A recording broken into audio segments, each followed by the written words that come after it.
Thank you, Alyssa. And is it just the center one? This one is, okay, cool. All right, so hi. Yeah, my name is Angie Hamedo, and I work for the Archdiocese, as Alyssa said. I work for the Office for Young Adult and Campus Ministry, which you'll get there eventually, hopefully. But I did youth and young adult ministry most of my career, and I'm very happy to be here with you guys today. And so I'm going to talk about Mary a little bit, but first of all, I want to give you kind of my thesis statement, okay? My thesis of what the main points of what I'm going to tell you is, did you know that God is a time traveler? Who knew that? No one knew? You guys didn't know God's a time traveler? Okay, okay, some people knew this. Okay, great. Also, Mary is the goat. Who knows what a goat is? Greatest of all time. Okay, Mary is the greatest of all time. She is the goat. Those are the two things I want you guys to remember, okay? First thing, though, who likes shows about time travel?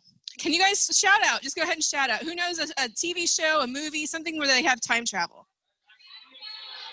Star Trek. A Wrinkle in Time. Doctor Who. Back to the Future. A Wrinkle in Time. Up nice and loud. A Wrinkle in Time. Avengers. Okay, actually that's the first one. Doctor Strange. Okay, and I'm gonna try real hard. My family calls me the spoiler, so I do spoil movies a lot. So I'm gonna try real hard. Has everyone seen like Endgame? Okay, that's helpful. Some people have. Okay, I'm not gonna spoil anything, I promise. Okay, what does Doctor Strange possess though? That time stone. All right, it's one of the Infinity Stones. That's hopefully I'm not saying too much. Okay, so with the Infinity Stone, the time stone, he can go back, and he has that scene. Do you guys remember that scene in the Doctor Strange movie where he has the apple, and like the apple is like whole, and then he uses the time stone and it's like eaten and old and moldy, and then he goes it back again, and it's whole again. So that's what Doctor Strange does, right? It's very strange. All right, what else? We've got. No one said Harry. Did anyone say Harry Potter? Hopefully you know Hermione. Hopefully I won't spoil anything with this one. Has everyone seen Harry Potter? No, not everyone. Okay, that's okay. I still won't try and spoil it. This is from which movie? Third, which is called Prisoner of Azkaban. Good job. And this character is Hermione Granger, who used her power of time travel to do what? To take more classes. Who does that, right? What a nerd. No, I'm just kidding. I love Hermione. She got it from Dumbledore, right? But it was to take more classes. That's why she had the time travel turner, and she does other stuff. I won't spoil it, though. I got to watch myself. What else do I have here? Oh, who's watched Lego Movie 2? So this guy, his name is Rex Dangervest. And I'm not going to spoil it, but he has this little time machine that he built out of Legos. This one's actually my favorite because if you watch the movie, it references like every time travel ever. Like it says that he built this time shift out of, he took stuff from the DeLorean, from Back to the Future, and what else? I wrote it down. Bill and Ted's Phone Booth, Doctor Who's TARDIS, H.G. Wells' Time Machine, Skynet, whatever he uses in the hot tub time machine. So this is all what he uses for that. Anyway, if you haven't watched Lego Movie 2, guys, it's awesome. So watch it. All right, so we're talking about Mary.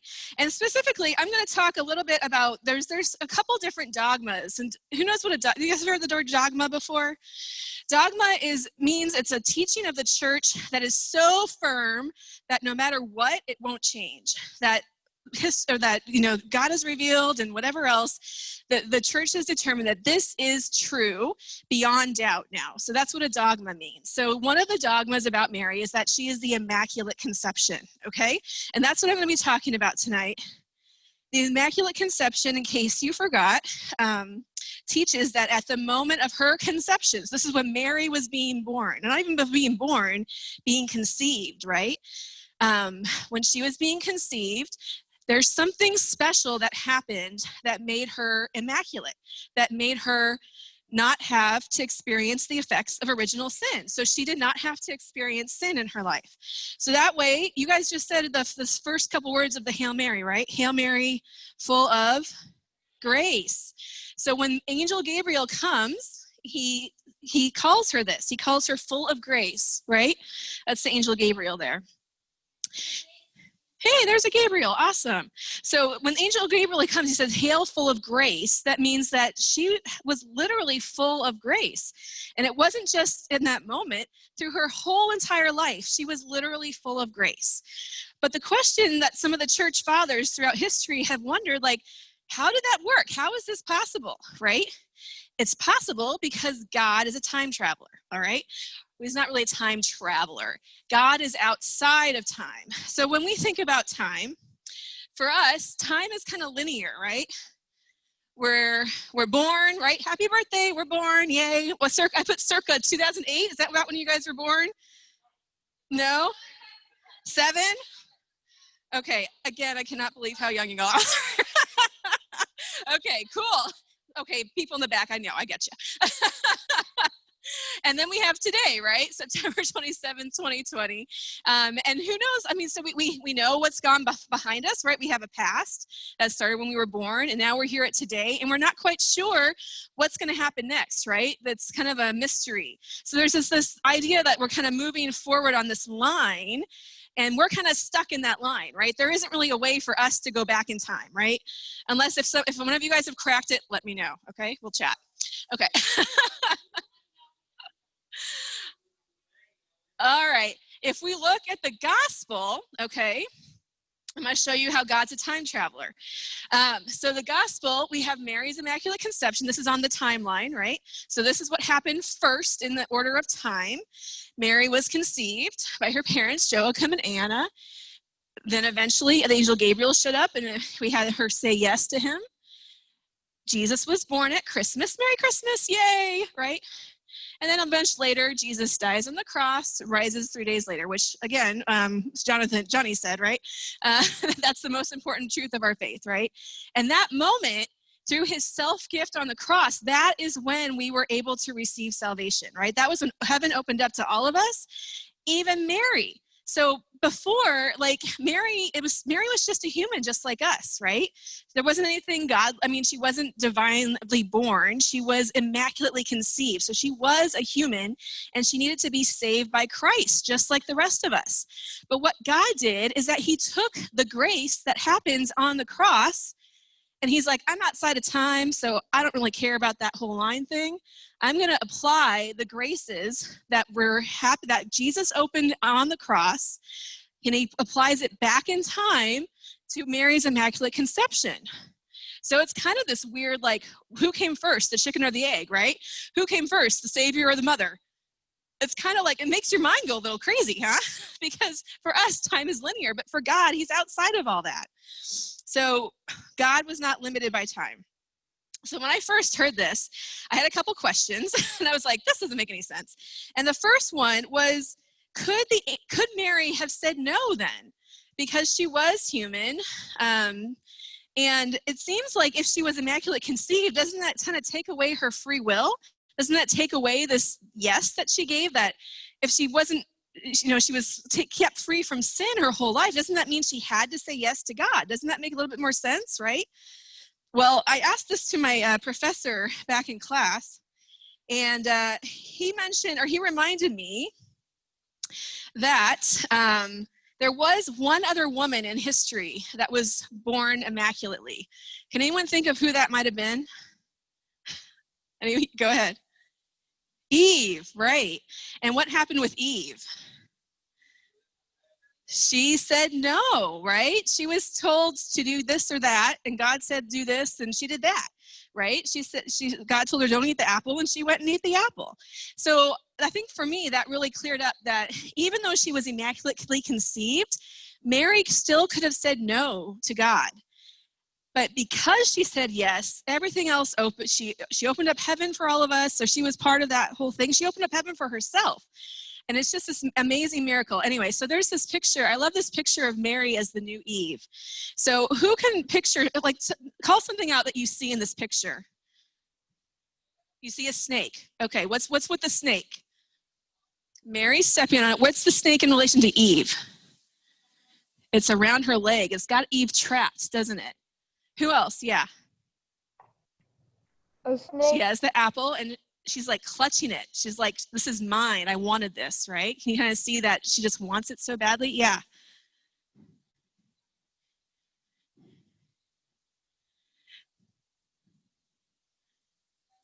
Yeah, it's actually not clothing. It's, who said it over here? It's hair. Because remember, Eve was also naked in the garden. That's when she realized she was naked. So in this picture, it's showing her, she's full of shame. She's like, I can't believe I did this, you know? And that her hair is covering her. Yes. You can tell Mary's pregnant. So it's because Mary said yes and because she became the mother of God that we see some redemption for Eve, right? And redemption for all of us. So in that, yes, Mary really has opened everything up to all of us, which is awesome. Even though it was Jesus who made the act and died for our sins and everything, Mary plays such an integral role in this. And yeah, and I love how her foot is stomping on that serpent, right? So Mary's going to have the victory in the end. So this is why Mary's the GOAT. Mary's the greatest of all time. She could have said no. When Angel Gabriel came, she had every freedom to say no, but she said yes. And her yes opened up heaven for all of us, and even for herself. Okay, so here's my story about Mary. So that's just some theology.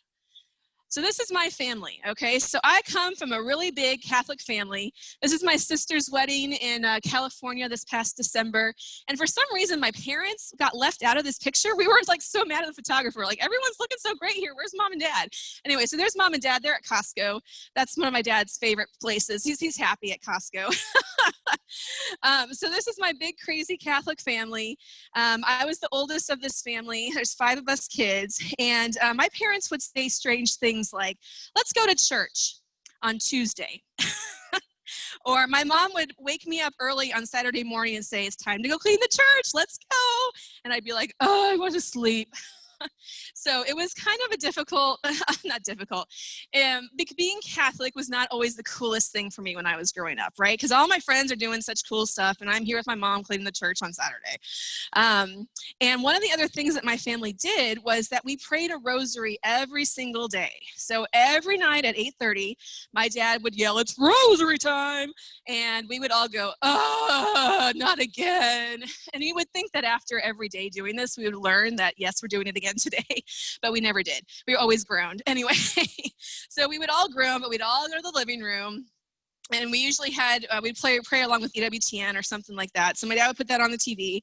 And it was just always chaos. So the youngest kid would be screaming or would need a diaper change or would hit the other kid and they would all start yelling. It was just a very peaceful.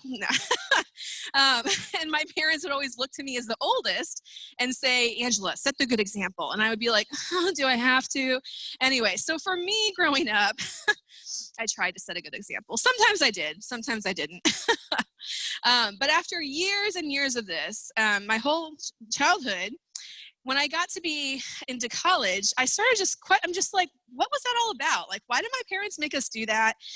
Doesn't it seem like going to Mary is an extra step? Like, can't I just pray to Jesus? Like, I love Jesus. I had met him. He was my buddy. It didn't make sense to me why we should have to go to Mary first, or how Mary played into the whole picture. Until I went to Europe. So I actually got the chance to study abroad in college. If you guys ever get the chance to study abroad, please do it. Please do yourself a favor. It's the best thing you'll ever do in your life. But I went to study abroad in college, I went to Europe. It was during Lent, or it was the spring semester of 2002. So Lent was a big part of that. And when you're in Europe as a college student, it's Lent, don't give up food. Because in Europe, there's so much good food. There's gelato, there's great coffee, there's great bagels and croissants and all these great little things you can have over there. So instead of giving up food for Lent, I decided to add extra prayers. So one of the prayers I did that Lent was I started saying a rosary every day. Even though I didn't understand it, even though I wasn't sure what this whole Mary thing was about, I started praying a rosary every day that Lent. And I think through that the Lord really started to soften my heart, and I started to learn why Mary was so important. And one of the first things that happened was I went to Lourdes, France. Who knows what happened in Lourdes, France? Yes. Almost. Mary appeared to Saint, it starts with a B, you got that right. Yeah. Bernadette, yeah, that's okay, good job. So Our Lady of Lourdes. So Mary appeared to Saint Bernadette, who was a young child, and there was a spring of water. Do I have the spring of water? Yeah, so this is the grotto. And actually here, this one, You can see this at the top pictures. All of my pictures are totally stolen from Google, so don't copyright me, anyone. The top picture, you can see all the candles. So what they do in Lourdes, this is the big basilica there. What they do every night, they pray a rosary and they sing and they walk through the streets of Lourdes and everyone has a candle and it's really beautiful. The last time I was there though, I was with a bunch of young adults and one of them, their candle lit on fire, like there's a little paper thing, and so it was a big drama. Anyway, so be careful with fire. Anyway, so here's the spring. So what happened was St. Bernadette was told to dig in the dirt, right? And everyone's like, why is she digging in the dirt? She's crazy. But Mary told her to dig here, and it ended up being a spring of water. And that spring of water is still there today. And there are people from all over the world who come and that are sick, and they actually have a whole room in Lourdes that's full of crutches and wheelchairs of people who literally went to this water and were healed. And they, like, if they were on crutches, all of a sudden they didn't need their crutches anymore, and they walked out of there with their feet and everything. So there's still people being healed today at this place. It's a really beautiful place. But what I did was, so I went and got bathed in this water, and for me, like I didn't have any physical things that I needed healed. So I was just praying for spiritual healing. I was praying, Mary, like, I want to understand you. I want to know you better. And so I went in, and they have these helpers that are with you, and they, you go into this bath and they say, do you want to make a prayer? And I say, yeah. And I say my prayer, and then they dunk you and they like push you back in the water, and it was freezing. It was like, oh my gosh, it just really shocks you. And then one of the miracles of Lourdes though, is that you never need a towel. So they dunk you, you get all wet, and then all of a sudden you're dry. It's kind of crazy. Anyway, so I did this, and it was very beautiful, very moving. But again, I just didn't quite know, I still didn't quite understand Mary. Like, it wasn't like some, switch flicked and I'm like, oh, now I still understand Mary. No. So, but I do think that it was one of the first steps that started to soften my heart. Okay. So I do this bath, and then also through this semester, the next place I ended up going, well, not next, but eventually, was this place called Chartres Cathedral, which is in France. Okay. It's just outside, it's a few hours south of Paris, I think. It's this huge, beautiful cathedral. There's these beautiful reliefs. I mean, just some great artwork, and it's just really cool. And I went with this whole group of people from my school, and we're all walking around the cathedral, right? And I noticed at one point, all my classmates were kind of sitting off to the side in one of these side chapels. And what was in this side chapel was this thing, it looked like this. And I was like, is that the Ark of the Covenant? What is that? I don't know what that is. But I'm like, all my classmates are sitting there, so I'll sit there and I'll pray, So I sat down, I pray a little bit. I'm like, I don't know what this thing is, but hi thing, and bring me closer to God. Great. Okay. And we're all going to the chapel, and we get outside, and I asked my classmates, I'm like, what was that thing? Like, y'all were sitting there praying with this. Like, what was that? And they told me, they said, it's the veil of Mary. And I said, what? And they said there's this whole story about how this saint went to the Holy Land. They brought the veil back. And actually, there's a historical account where the whole cathedral, this whole huge cathedral, burnt down. And the only thing that remained was Mary's veil. So it survived this whole big fire, and it's this huge thing. I'm just like, wow. And like, I wouldn't have known that, and I wouldn't have stopped to pray on my own. So somehow I feel like Mary gave me this grace to have that moment, to encounter her. And I'm just like, so this was the second kind of moment where I'm just like, oh, that's kind of cool. Like, Mary must be doing something in my heart, So that was the veil of Mary. And it was pretty cool. Anyway, let's change pages here. All right, so next stop on my wondrous trip through, so this is a voyage through space and time, so was Paris. So here in Paris, we've got Notre Dame Cathedral, we've got Sacré-Cœur, we've got the Eiffel Tower, there's the Louvre, there's so many cool things about Paris, right? But if you ever go to Paris, make sure you find yourself on this little street called Rue de Bach. And that's a really pixelated picture, isn't it? That's okay. That's kind of what it looks like. So again, I was following my classmates, and we went to this little place called Rue de Bach. And I don't know, Rue is the word for street. Bach is just the name of the street. So the street of Bach. It's not very impressive. So after you've seen, Notre Dame and Sacré-Cœur, like this thing is not like that. It almost looks like a storefront almost. Just a real straight front of the building, and you go in, it's just this chapel, very simple. But in this chapel, there were two saints. So I don't know if you can kind of see it in the two corners. Does it have a laser? Oh yeah, there we go. So here, these kind of things here One of these is the incorrupt body of Saint Catherine Labouré.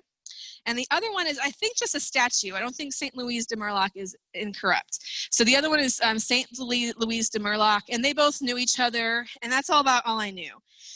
So again, I didn't quite know what the whole story was of this Rue de Bach as I went, but I was following my classmates, and they all were excited. So I'm like, cool. And I'm like, incorrupt saint, that's pretty cool. Does everyone know what incorrupt means? That means, do you want to take a stab?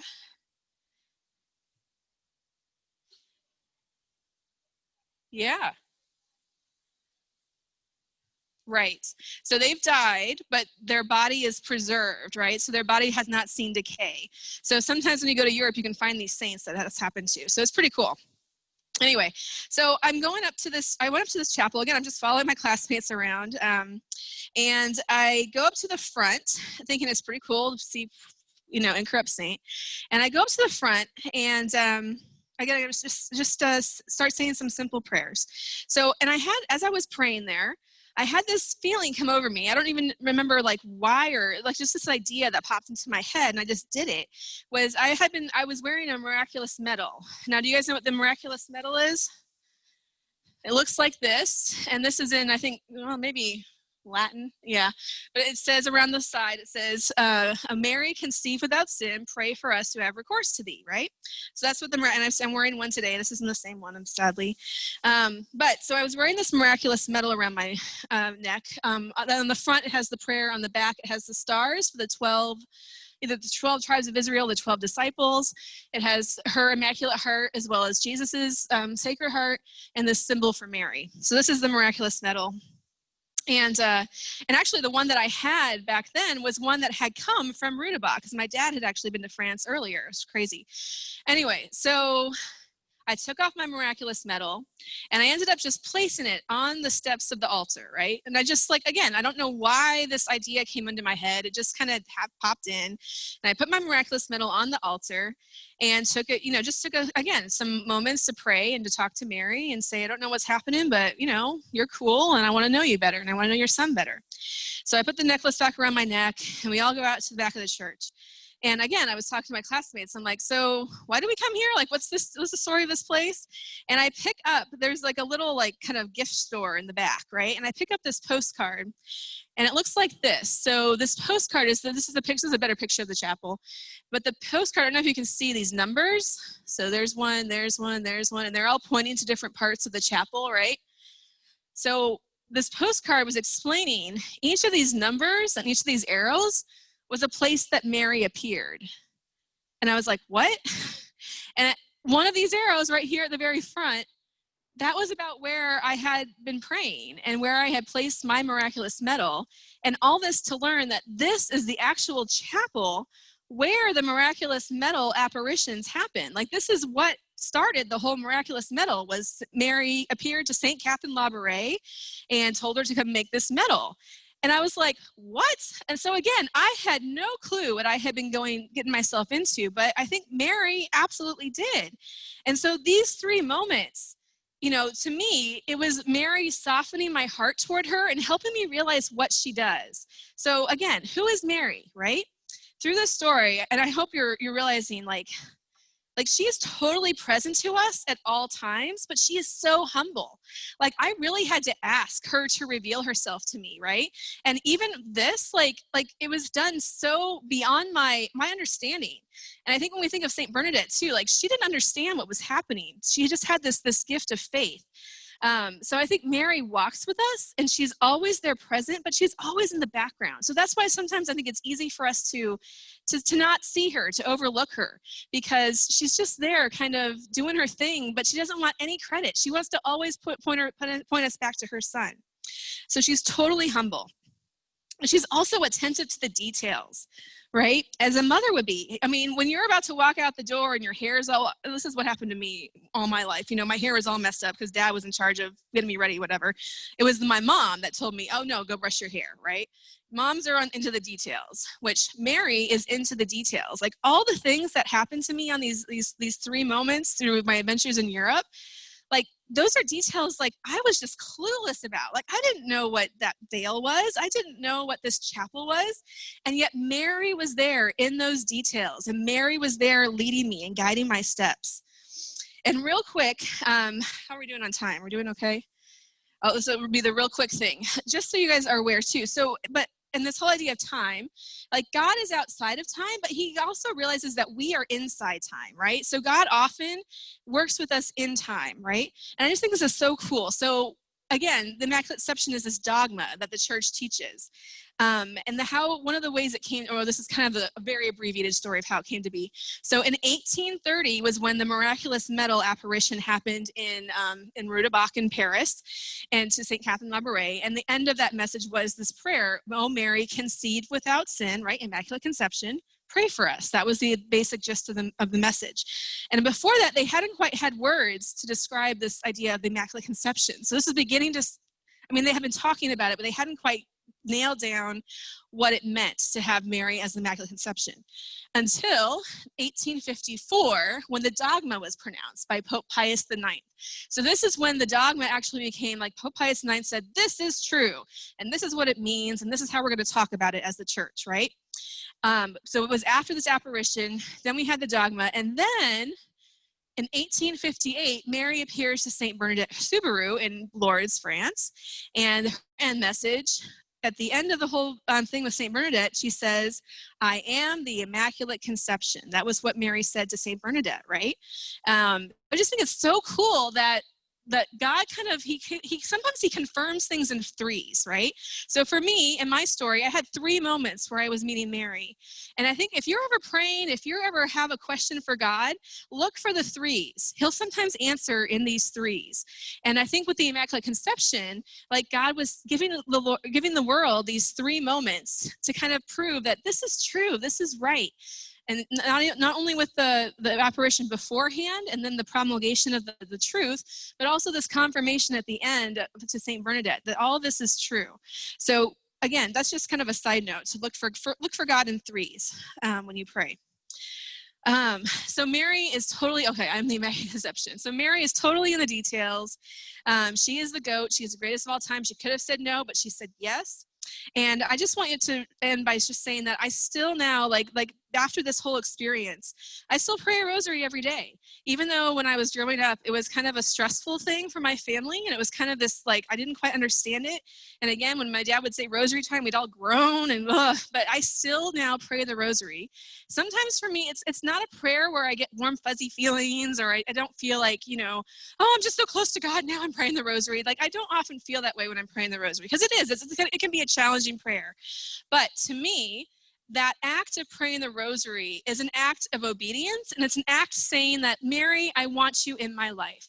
Like, no matter what's happening, no matter how often I think, or, sometimes I don't often, start my prayer by saying, hey, Mary. But when I do that rosary every single day, it's me telling Mary by my actions, I want you in my life, and I want you to help me be closer to your son. And I think because of that, Mary has blessed me in many ways. She continues to take care of me. She's taken care of my whole family. Like, all of my siblings are still Catholic, which I think these days, that's saying a lot for all 5 of us to still be practicing Catholics. And I really do believe that was because my parents really were devoted to the rosary. So please be devoted to the rosary, be devoted to Mary.